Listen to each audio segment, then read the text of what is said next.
Hello मेरे प्यारे दोस्तों, कैसे हैं आप सब। उम्मीद करता हूं आप सब बहुत अच्छे होंगे। अगर आपने मेरी पिछली वीडियो देख ली है तो आप प्लीज़ उसके नीचे कमेंट करके अपना फीडबैक दे दिया करिए, ताकि मुझे पता तो चले कि आपको चीज़ें समझ आ रही हैं कि नहीं समझ आ रही है। इसलिए अगर पसंद आए तो लाइक करिए, ना पसंद आए तो डिसलाइक करिए और वो पॉइंट लिख दीजिए कि कहाँ पे आपको चीज़ें समझ नहीं आई।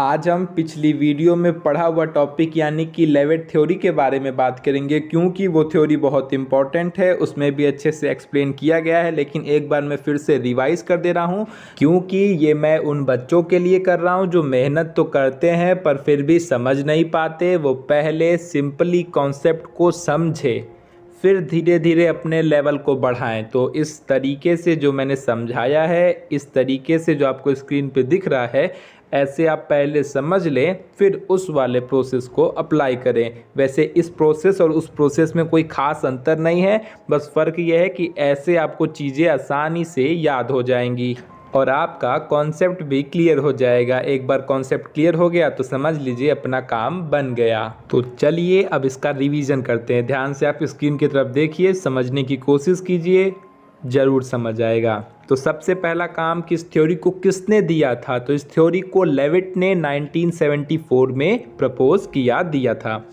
और ये एक वर्ल्ड वाइड एक्सेप्टेबल थ्योरी है, इसे हर जगह स्वीकारा गया है, ये वर्ल्ड वाइड काम करती है। और अब ये जो C&O लिखा है, इसका मतलब क्लोजिंग एंड ओपनिंग, ठीक। तो यानी कि स्टोमेटा का खुलना और बंद होना K+ आयन के ऊपर डिपेंड करता है, या कह सकते हैं गार्ड सेल का closing and opening K+ ion के ऊपर डिपेंड करता है। बात समझ में आई। तो जब K+ आयन गार्ड सेल के अंदर इंटर करता है, ठीक है, K+ enter on guard cell, जब K+ आयन गार्ड सेल के अंदर इंटर करता है तब उसका ऑस्मोटिक कंसंट्रेशन इंक्रीज हो जाता है। गार्ड सेल का ऑस्मोटिक कंसंट्रेशन इंक्रीज हो जाता है, और ऑस्मोटिक कंसंट्रेशन इंक्रीज होने की वजह से बाहर से यानी कि सब्सिडरी सेल से, जो बाहर की आसपास की सेल है, वहाँ से पानी गार्ड सेल में इंटर करने लगता है। क्यों? क्योंकि अंदर का कंसंट्रेशन इंक्रीज हो गया है, और हमें पता है कि जो वाटर है वो लो कंसंट्रेशन से हाई कंसंट्रेशन की तरफ गति करता है। सिंपल सी बात है, समझ आई। अच्छा सॉरी, अगर ऐसे ही बताऊंगा तो उसमें और इसमें फ़र्क क्या रह जाएगा। तो ठीक है, मैं नॉट एकदम सिंपली बताता हूँ कि जो ऑस्मोटिक कंसंट्रेशन जब इसकी इंक्रीज हो जाती है तो उसकी वजह से जो आसपास की सेल होती है, गार्ड सेल के जो आसपास की सेल होती है, वहाँ से पानी गार्ड सेल में एंटर कर जाता है, ठीक है। बाहर से पानी गार्ड सेल में एंटर कर जाता है, और यही प्रोसेस एंडोस्मोसिस है। जानते रहिए ताकि वो पता रहे बाद में। जब देखिए पढ़ने का तरीका यही होता है कि पहले सिंपल, फिर थोड़ा उससे ऊपर, फिर थोड़ा उससे ऊपर। तो पहले आप इसमें रहिए कि बाहर से पानी अंदर आता है, बाहर से पानी अंदर आता है। फिर जब आपको ये प्रोसेस याद हो जाएगा तो इसी जगह पे एंडोस्मोसिस जोड़ दीजिएगा, तो आपके कॉन्सेप्ट भी क्लियर हो जाएगा, प्लस आपको कोई दिक्कत भी नहीं होगी। आगे चलते हैं। तो भैया आप जब पानी अंदर आया, जाहिर सी बात है किसी चीज़ में पानी अंदर जाता है तो उसका टर्गर प्रेशर इंक्रीज़ होता है। टर्गर प्रेशर इंक्रीज़ होता है तो उसकी टर्जिडिटी बढ़ती है, और टर्जिडिटी बढ़ती है तो स्टोमेटा ओपन हो जाता है। यही कॉमन सी बात है। पानी किसी चीज़ में जाएगा तो वो चीज़ फूलेगी ना, और फूलेगी तो खुलेगी, बस। अब बात करते हैं स्टोमेटा क्लोज की। रात के समय स्टोमेटा क्लोज होता है। सिंपल सी बात है, रात के समय फोटोसिंथेसिस बंद हो जाता है, जिसकी वजह से जो कार्बन डाइऑक्साइड की मात्रा बढ़ जाती है, क्योंकि प्लांट खलियर रात में रेस्पिरेशन, याद है ना, प्लांट खलियर होते हैं, रात में रेस्पिरेशन की प्रोसेस करते हैं, जिसकी वजह से पीएच इंक्रीज हो जाता है, और पीएच इंक्रीज होने की वजह से जो स्टार्च है वो कन्वर्ट हो जाता है मैलिक एसिड में, और वो मैलिक एसिड किस में टूट जाता है, H++ मेलेटॉयन में टूट जाता है, ठीक है। फिर वो जो K+ आयन है वो गार्ड सेल से बाहर निकलता है। अगर K+ आयन गार्ड सेल से बाहर निकलता है, उसकी वजह से उसका ऑस्मोटिक प्रेशर डिक्रीज होता है, एक्सोस्मोसिस की प्रोसेस होती है। अब बताता हूँ क्या है एक्सोस्मोसिस। यानी कि गार्ड सेल में जो पानी भरा हुआ है वो पानी बाहर निकलना स्टार्ट कर देता है बाहर। अब जाहिर सी बात है किसी चीज़ से पानी बाहर निकलेगा तो क्या होगा, वो चीज़ पिचकेगी। बस कॉमन सी चीज़ है, ध्यान से सुन लीजिए। किसी चीज़ से पानी बाहर निकलेगी तो क्या होगा, वो पिचकेगी। तो वही प्रोसेस एक्सोस्मोसिस है। और जब वो पानी बाहर निकलता है तो उसका टर्गर प्रेशर डिक्रीज होता है। टर्गर प्रेशर डिक्रीज होता है तो टर्जिडिटी डिक्रीज होती है और फलस्वरूप स्टोमेटा क्लोज हो जाता है, यानी कि फ्लैसिड हो जाता है। बस ठीक है। अब मैं उम्मीद करता हूँ कि आप सबको समझ आ गया होगा। कमेंट में प्लीज़ जवाब दे दीजिएगा, मुझे पता तो चले कि समझ आया है कि नहीं। अब मैं एक चीज़ और बता दे रहा हूँ, छोटी सी चीज़ है, बस यहीं पे टॉपिक को ख़त्म करेंगे। वो ये है कि जब K+ आयन इंटर करता है तो H+ आयन बाहर आता है, और जब H+ आयन इंटर करता है तो K+ आयन बाहर आता है। ये छोटा सा कॉन्सेप्ट है, जानते रहिए। गार्ड सेल के जस्ट बाहर कौन सी सेल होती है, सब्सिडरी सेल। तो जब K+ आयन सब्सिडरी सेल से गार्ड सेल में जाता है तो स्टोमेटा ओपन, और जब K+ आयन गार्ड सेल से बाहर निकलता है तब stomata close. K+ ion inter करेगा तब स्टोमेटा ओपन, बाहर निकलेगा क्लोज। यही सिंपल सा कॉन्सेप्ट है। और ये जो K के साथ H है वो इसका विपरीत करता है। K जब अंदर जाएगा तो वो बाहर आएगा, और जब ये बाहर जाएगा तो K अंदर आएगा। बस खत्म। अब कुछ नहीं बताऊंगा, आप कंफ्यूज हो जाएंगे। अब आप पीछे जाइए, पूरी चीज़ देखिए, पूरा कॉन्सेप्ट क्लियर, कभी आपको सोचना नहीं पड़ेगा। अब हम देखते हैं नेक्स्ट टॉपिक। और हाँ, पिछली वीडियो में मैंने एक थ्योरी को छोड़ दिया था, उसी थ्योरी को आज की वीडियो में उसे भी बता दे रहा हूँ ताकि आप लोगों का वो डाउट भी क्लियर हो जाए। वो थ्योरी बहुत इम्पॉर्टेंट तो नहीं है, लेकिन फिर भी मैं उसे बता दे रहा हूँ, आप संतुष्ट हो जाएंगे। थ्योरी का नाम था कंसंट्रेशन ऑफ CO2 हाइपोथेसिस, या थ्योरी कह लीजिए, जो आपका मन है कह लीजिए, कंसंट्रेशन ऑफ CO2 थ्योरी। ठीक, इस थ्योरी को किसने दिया था, तो इस थ्योरी को बोनर और गैलेस्टोन नाम के फिजियोलॉजिस्ट ने दिया था। इस थ्योरी का क्या कहना था, ये सबसे मेन बात है। तो वही बात है जो सब कहते आए हैं कि इस थ्योरी में भी यही कहा गया है कि स्टोमेटा का खुलना और बंद होना CO2 के ऊपर डिपेंड करता है। बस इतनी सी चेंजेस है कि इसमें बताया गया है कि स्टोमेटा का खुलना और बंद होना CO2 के ऊपर डिपेंड करता है, यानी कि कार्बन डाइऑक्साइड के ऊपर डिपेंड करता है।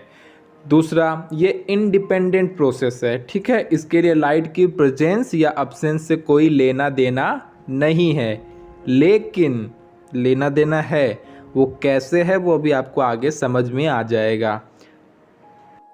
लेकिन उससे पहले ये जान लीजिए कि इसमें स्टोमेटा के खुलने और बंद होने का क्या प्रोसेस है।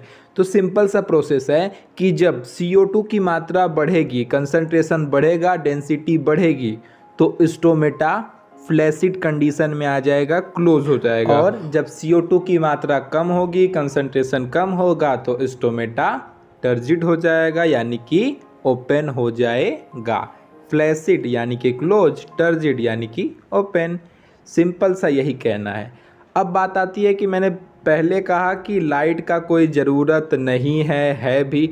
वो क्यों है भी, क्योंकि ये जो प्रोसेस है वो फोटोसिंथेसिस के ऊपर काफ़ी डिपेंड करता है। क्योंकि दिन के समय में जब फोटोसिंथेसिस की प्रोसेस होती है तो ये जो CO2 है उसको काफ़ी हद तक वो खा जाता है, यानी कि यूटिलाइज कर जाता है, यानी कि खर्च कर देता है, जिसकी वजह से दिन में इसकी मात्रा कम रहती है। इस वजह से स्टोमेटा ओपन रहता है, जबकि रात में जो प्लांट होते हैं वो खलियर बैठे रहते हैं, रेस्पिरेशन की प्रोसेस करते हैं, CO2 पड़ा रहता है, उसी में लगा रहता है। क्योंकि फोटोसिंथेसिस नहीं होती है। फोटोसिंथेसिस नहीं होती है तो CO2 का यूज नहीं होता है, और CO2 का यूज नहीं होता है तो प्लांट में उसकी डेंसिटी बढ़ती है। डेंसिटी बढ़ती है तो स्टोमेटा धीरे धीरे क्लोज हो जाता है। तो सिंपली हम क्या कह सकते हैं कि ये कह सकते हैं कि दिन के समय में फोटोसिंथेसिस की प्रोसेस होती है जो कार्बन डाइऑक्साइड को काफ़ी हद तक ख़त्म कर देती है। इसकी वजह से स्टोमेटा ओपन हो जाता है। रात के समय में फोटोसिंथेसिस नहीं होती, कार्बन डाइऑक्साइड की मात्रा बढ़ जाती है और स्टोमेटा फ्लैसिड कंडीशन यानी कि क्लोज हो जाता है। यही सिंपल सी बात है, यही कुल चीज़ है, यहीं पे सारी कहानी ख़त्म, ये रूल भी ख़त्म। क्लोजिंग एंड ओपनिंग स्टोमेटा से संबंधित जो थ्योरीज थी वो थ्योरीज हो गई। आपको क्वेश्चन बता दिया जाएगा कि कैसे क्वेश्चन आते हैं, उसकी आप चिंता मत करिए। बाकी आपको नहीं समझ में आया होगा बता दीजिएगा।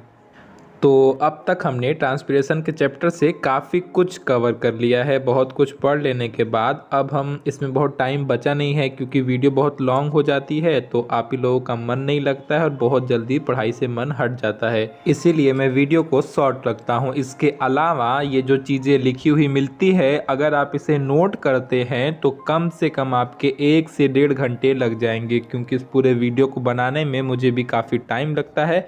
तो ये चीज़ें मैं जानता हूँ, इसलिए मैं वीडियो शॉर्ट रखता हूँ। अगर आप नोट्स तैयार करते होंगे तब, वरना सिर्फ देखते होंगे तो फिर आपके ऊपर है। तो अब बात करते हैं अपने टॉपिक पे। इस चैप्टर में एक क्वेश्चन और ऐसा है जो काफ़ी बार पूछ दिया जाता है कि जैसे प्लांट में जो ट्रांसपिरेशन है इसे नेसेसरी इविल क्यों कहा जाता है। नेसेसरी भी है और इविल भी है, यानी कि आवश्यक भी है और बुराई भी है। ये क्यों कहा जाता है, ये काफ़ी बार पूछ देता है, या पूछ देता है कि प्लांट में जो ट्रांसपिरेशन है उसके क्या एडवांटेज हैं और क्या डिसएडवांटेज है, यानी कि क्या लाभ है और क्या हानि है। इन सब का मतलब एक ही है जो मैं अभी बताऊंगा। इसके अलावा गट्टेशन है जो पूछ देता है, एंटी ट्रांसपेरेंट पूछ देता है कि क्या है एंटी ट्रांसपेरेंट, गट्टेशन क्या है, ब्लीडिंग क्या है। ये सब छोटे छोटे टॉपिक है। और हम बाद में एक्सेंट ऑफ सैप यानी कि जो प्लांट का रस कहते हैं वो किसे कहते हैं, एक बार उसे भी हम जानेंगे। लेकिन वो थोड़ा एक लॉन्ग टॉपिक है, कि जो छोटे छोटे शॉर्ट टॉपिक हैं उसे देखते हैं। तो सबसे पहले हम देखते हैं प्लांट में ट्रांसपिरेशन का एडवांटेज, क्या उसके लाभ हैं। तो देखिए ट्रांसपिरेशन की वजह से प्लांट जो है, प्लांट वो सॉइल से कंटिन्यूअस पानी एब्जॉर्ब करता रहता है। और जब पानी एब्जॉर्ब करेगा तो सिर्फ पानी तो आएगा नहीं, पानी के साथ मिनरल सॉल्ट्स इन सब को भी एब्जॉर्ब करता है। तो जब इन्हें एब्जॉर्ब करता है तो एब्जॉर्ब करके खुद के पास नहीं रखता है, प्लांट के जो डिफरेंट ऑर्गन्स हैं वहाँ पे भी तो भेजता है। बस यही इसके फ़ायदे हैं, क्योंकि मिनरल की मतलब ज़रूरत या पानी की ज़रूरत ये सबको है, सिर्फ उसी को है। तो ये हो गया सबसे पहला फ़ायदा। ठीक है, समझ आ गया। तो ट्रांसपिरेशन की वजह से प्लांट सॉइल से कंटिन्यूअसली वाटर को एब्जॉर्ब करते रहते हैं, मतलब वाटर और मिनरल को एब्जॉर्ब करते हैं, जिसे वो प्लांट के डिफरेंट पार्ट तक पहुंचा देते हैं। दूसरा, ट्रांसपिरेशन से प्लांट एंड उनके ऑर्गन्स का जो टेम्परेचर रहता है वो मेंटेन रहता है। क्यों? क्योंकि पानी उनके अंदर से गुजरता है तो वो ठंडे हो जाते हैं और उनका टेम्परेचर मेंटेन रहता है। तीसरा, प्लांट की रूट से लेकर लीफ तक, यानी कि जड़ से लेकर पत्ती तक कंटिन्यूअसली वाटर का सर्कुलेशन होता रहता है। और इसकी भी वजह क्या है? सेम, ट्रांसपिरेशन की वजह से ही पानी का सर्कुलेशन होता है। क्यों? क्योंकि ऊपर से पानी जब उड़ता है, वाष्पित होता है, वेपर के फॉर्म में गायब होता है, तो ही ना पानी कंटिन्यूअसली जाता है। बस। अगला देखिए, ट्रांसपिरेशन की रेट हाई होने से एब्जॉर्प्शन की रेट भी, मतलब एब्जॉर्प्शन की प्रोसेस भी हाई हो जाती है। मतलब क्या कहने का है कि जब ट्रांसपिरेशन तेज़ी से होता है तो जो अवशोषण होता है, एब्जॉर्प्शन होता है, वो भी ज़्यादा होता है। पांचवा, ट्रांसपिरेशन जो है वो मिनरल सॉल्ट्स की कंसंट्रेशन को भी इंक्रीज करता है। कैसे? देखिए, जब पानी एब्जॉर्ब होता है तो वो धीरे धीरे मिनरल सॉल्ट्स को भी एब्जॉर्ब करता है, और जब मिनरल सॉल्ट्स एब्जॉर्ब होते हैं तो वो तो हर बार उड़ते नहीं हैं, वो धीरे धीरे इकट्ठा होते होते होते होते क्या हो जाते हैं? गाढ़े हो जाते हैं। बात समझ रहे हैं? बात समझ रहे हैं? अगर हम किसी चीज़ में एक अच्छा सब्जी बनाते हैं, अगर वो बहुत ज़्यादा पानी वाली हो जाती है तो गैस का फ्लेम फुल करके उसमें से पानी जला देते हैं ताकि वो गाढ़ी हो जाए। बात समझ रहे हैं? उसी को कंसंट्रेशन कहते हैं। क्या एग्जाम्पल दिया है, वाह। तो मेरे प्यारे और प्यारियों, ये होते हैं खाना बनाने के फ़ायदे। आप ऐसे अजीबोगरीब एग्जाम्पल दे सकते हैं जिनका इससे तो कोई लेना देना था ही नहीं। चलिए चलते हैं अपने टॉपिक पे। छठवां, ट्रांसपिरेशन प्लांट की ग्रोथ एंड डेवलपमेंट में भी हेल्प करता है। अब ये तो बहुत कॉमन सी बात है। अगर आपने नोटिस किया होगा तो आपने देखा होगा कि गर्मियों में प्लांट बहुत तेज़ी से ग्रोथ करते हैं और ठंडियों में उनकी ग्रोथ बहुत कम होती है। उसकी सबसे बड़ी वजह ट्रांसपिरेशन ही है। अगर नोटिस किया होगा तो मैंने तो बाई मतलब सामने साक्षात नोटिस किया है, इस वजह से आपको बता पा रहा हूँ। अच्छा, एक फेवर करिएगा, ये बताइएगा कि ये मुझे ही दिक्कत है कि आप सबको भी है कि कभी कभी कुछ बातों को जैसे क्या कह रहे थे कुछ एक्सप्लेन नहीं कर पाते, मतलब कहना क्या चाहते हैं कुछ पता नहीं चलता।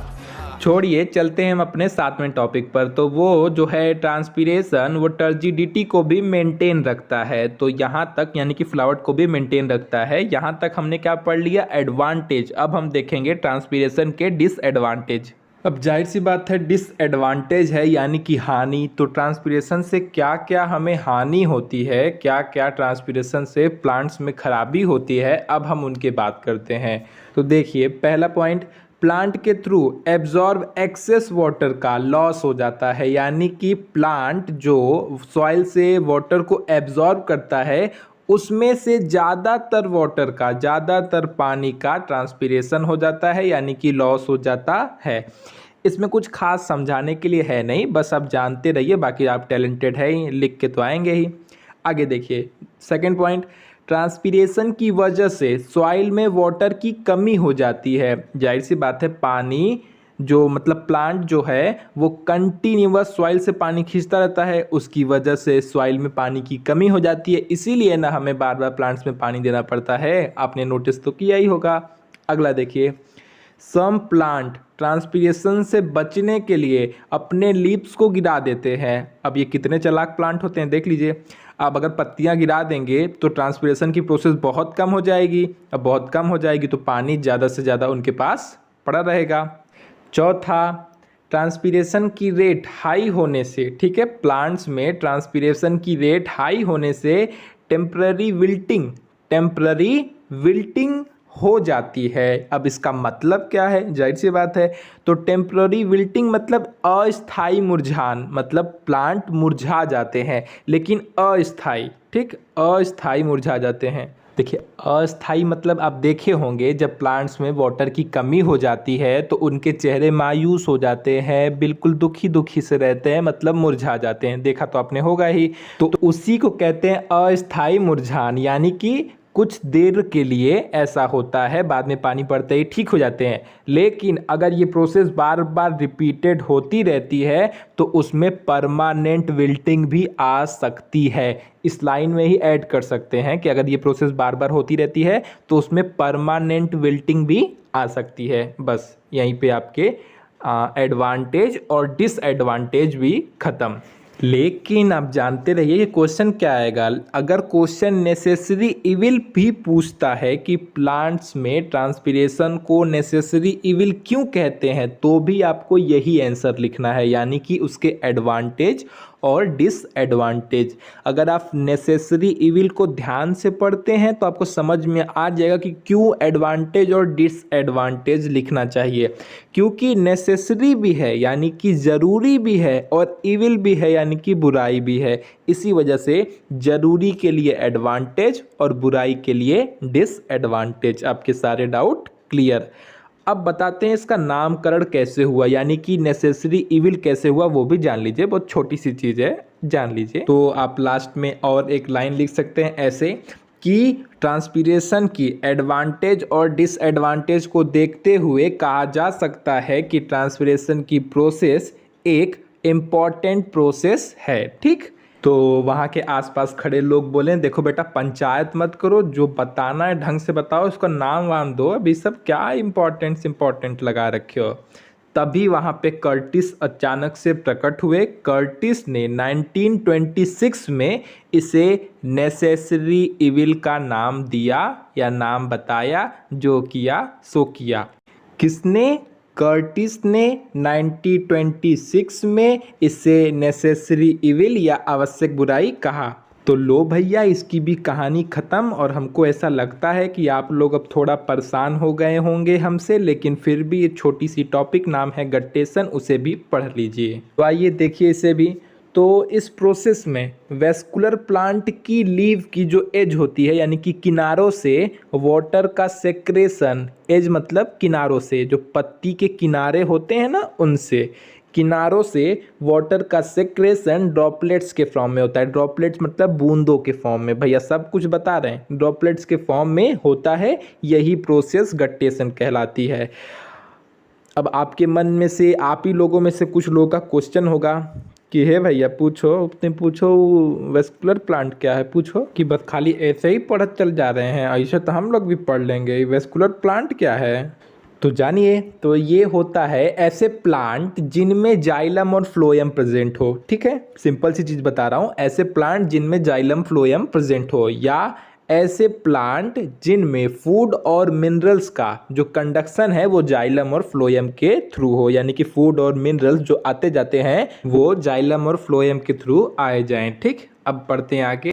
सॉरी कट करना पड़ा। ठीक है, तो इस प्रोसेस में जो वाटर के ड्रॉपलेट्स का सेक्रेशन जहाँ से होता है, पत्तियों के किनारों से जहाँ से पानी बाहर निकलते हैं, उसे, उस जगह को, उस पर्सनल जगह को क्या कहते हैं तो हाइडेथोड्स कहते हैं, हाइडेथोड्स कहते हैं। ठीक, गट्टेशन को अक्सर हम ड्यू ड्रॉपलेट समझ लेते हैं, यानी कि ओस की बूंदें समझ लेते हैं। इस प्रोसेस को कंट्रोल नहीं किया जा सकता है और नॉर्मली गट्टेशन की प्रोसेस रात में होती है, और इस प्रोसेस में जो वाटर का लॉस होता है वो प्योर नहीं होता है। उसमें बहुत सारे mineral, sugar, potassium, sodium, iron etc. मिले हुए होते हैं, यानी कि प्योर वाटर नहीं होता है कि नहीं जाएं उठाएं पी जाएं। ठीक है, समझ रहे हैं ना, यही कहना चाहते हैं। बाकी सब आपको फिगर में दिख रहा है, वहाँ से क्लियर कर लीजिए, और ऐसी अमेजिंग वीडियोस के लिए हमारे चैनल को सब्सक्राइब कर लीजिए। आज के लिए बस इतना ही। पसंद आए तो लाइक कर दीजिएगा, खाली मत जाइएगा, ना पसंद आए डिसलाइक।